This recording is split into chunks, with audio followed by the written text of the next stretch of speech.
যাদের সব মা বাপ বেঁচে আছে তাদেরকে বলছি, যোগ থাকতে বাপ মায়ের মর্ম বুঝো। ওই বাপ মা মরার কালে ঝিনুকে করে বেদানার রস লিজেই মুখে ধরবা আর বলবা, মা এক ঢক খাও, আব্বা এক ঢক খাও। খাবে না।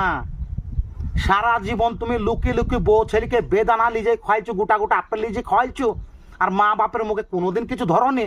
আর মরার কালে ঝিনুকে করে বেদানার রস, ওই সেবা মানায় না। তাই বলছি, বেঁচে থাকতে মা বাপের মুখে শুকনো লঙ্কা দিয়ে পেঁয়াজ দিয়ে মুড়ি ধরো, দি খাওয়াও, সেবা করো। তাতেও কাজ আছে। নিজেকে গর্ববোধ মনে করবা যে মা বাপের সেবা করেছি যতটুকু পেরেছি।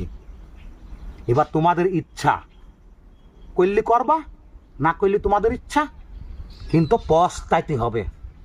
সুযোগ বারবার আসে না, এইটুক কিন্তু ভাববা।